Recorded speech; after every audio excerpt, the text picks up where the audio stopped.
Hey guys, welcome to Juicy Tea, where I read out the best stories on Reddit, so you don't have to. The funny, shocking, and satisfyingly juicy. Today's Crazy Karen Tuesday, where we encounter Karens in the wild.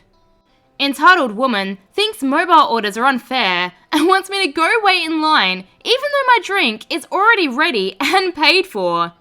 This story comes from the Entitled People subreddit, posted by Lucy Does Stuff. Despite the somewhat stretched out and dramatically stylized storytelling in regards to the malicious entitled demon and battle-worn hero barista, this is, in fact, a real story. The events that played out and the people mentioned were exactly as described. And the dialogue is as accurate as I can make it from my admittedly poor memory. It may not be word for word, but at the very least gives the general gist of what was said.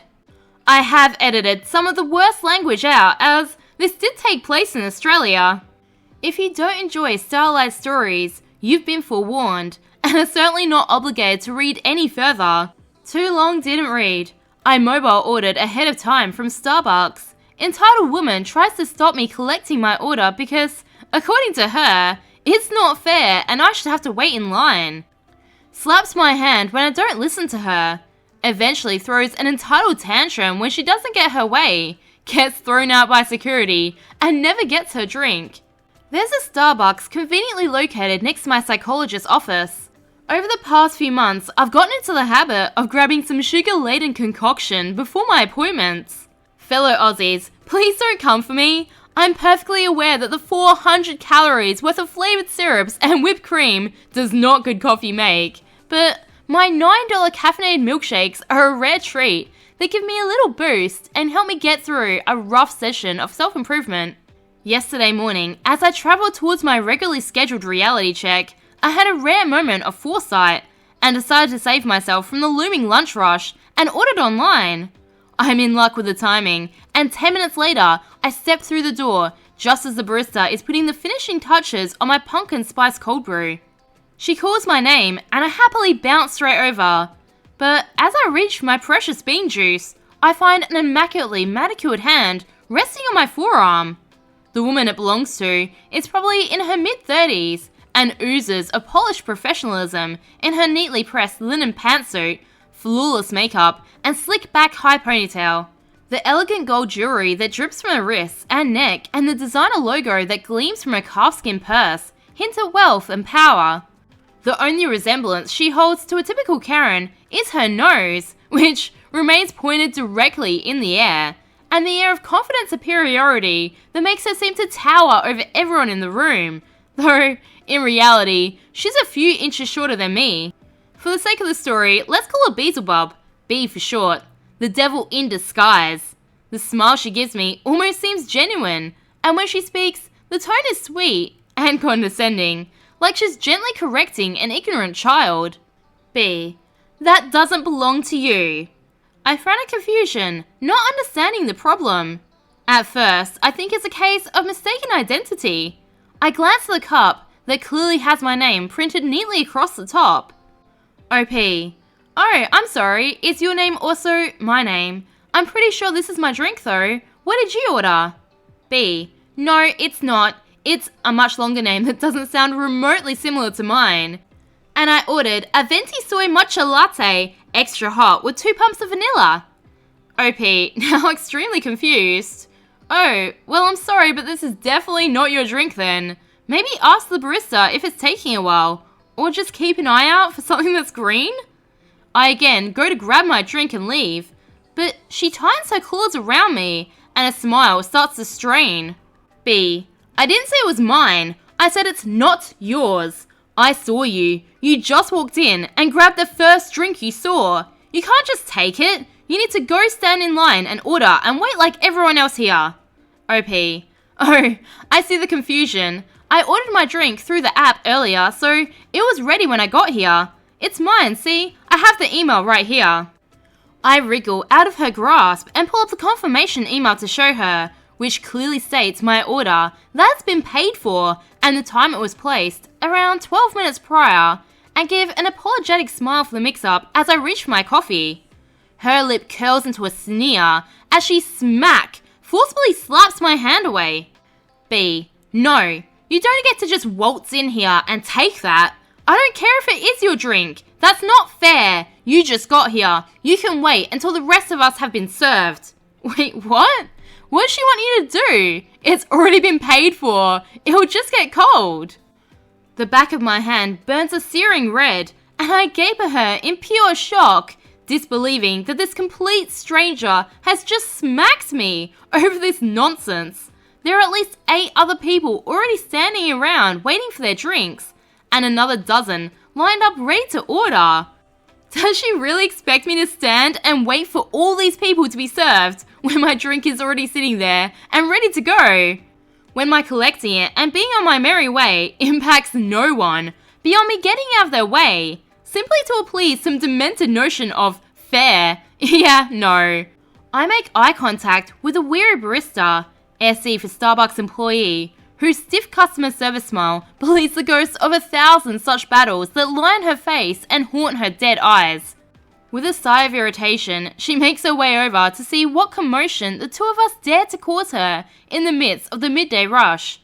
OP to B, ow! What the F? Don't touch me! Are you crazy?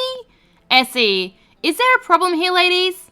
OP, yes! I was just trying to collect my drink and this crazy bitch stopped me and slapped my hand. B, she just got here. She needs to wait. It's not fair on those of us who have actually been waiting here. She can't just walk in and grab the first drink. Tell her she needs to wait. Essie, turning cold eyes on me. Miss, you need to wait in line and order your drink. You can't just grab someone else's. OP, that is my drink. As I already told this woman, I made a mobile order. It was already ready when I got here. I have a confirmation email right here, and my name's on the cup, see? Grande Pumpkin Spice Cold Brew. Add 1 pump of vanilla for my name.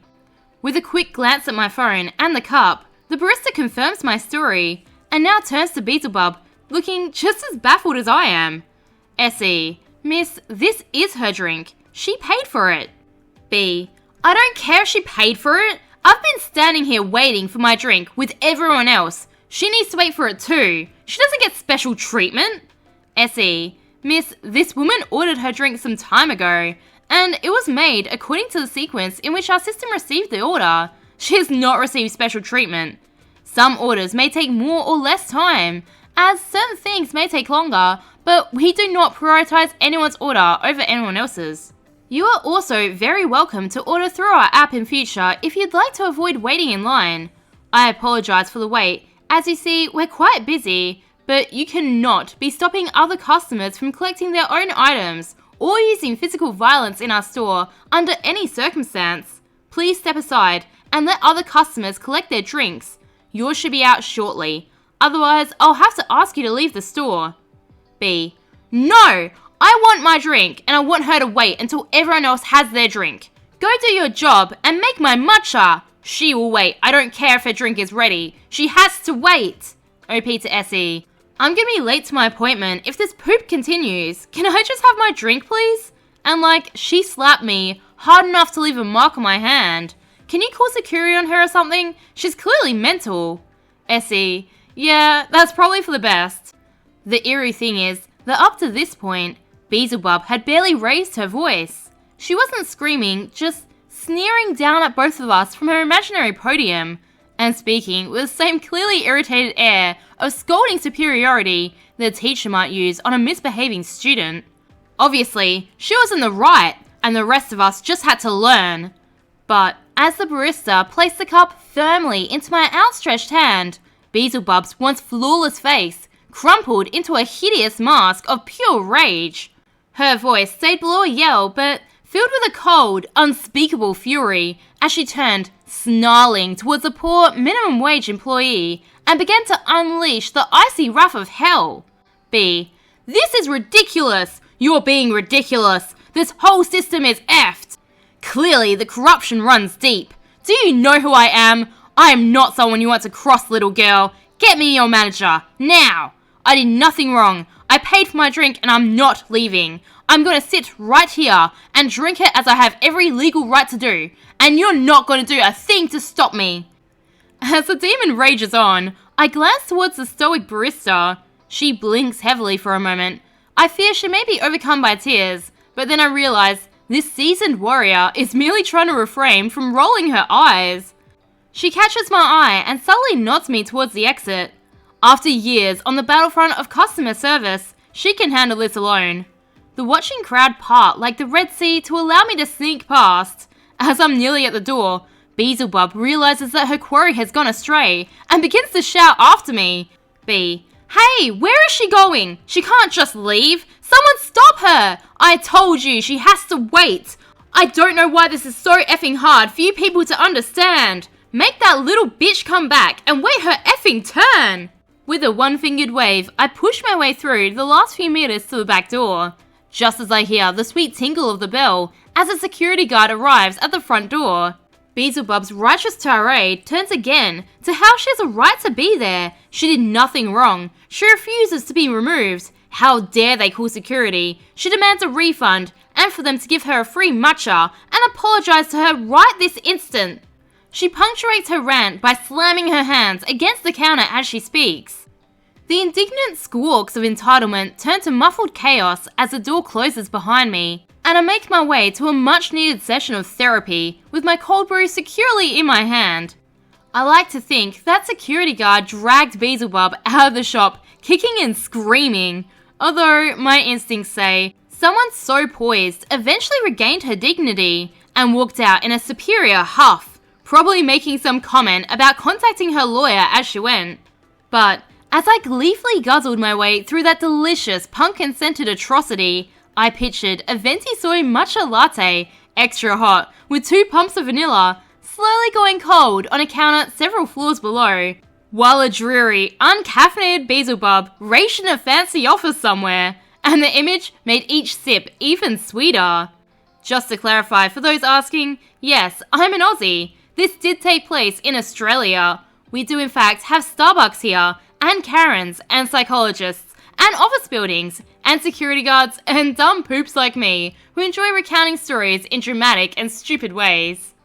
I think perhaps I confused everyone when I removed much of the swearing from the actual dialogue, but I figured I might have some horrified Yanks clutching their pearls if I use the C word 17 times in one post, and I've probably already pissed enough of them off by calling their most famous coffee a pumpkin-scented atrocity.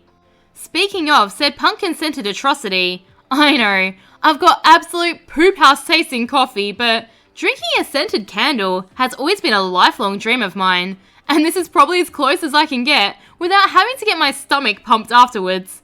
Seriously though, it's surprisingly tasty. Good job, America. To all you asking why I didn't hit the bitch back, I'm very much a lover, not a fighter. Which is to say, I can't throw a punch for poop, and if I did try and knock her teeth out, I'd probably end up doing far more injury to my own hand than to her face. Also, I didn't really want to get banned from the only Starbucks I ever visit, or charged with assault or anything. As to why I didn't call the police, I had an appointment to get to, and didn't want to wait around for ages for the police to arrive and give a statement. She really didn't hit me that hard. It stung and turned red for a bit, but didn't bruise.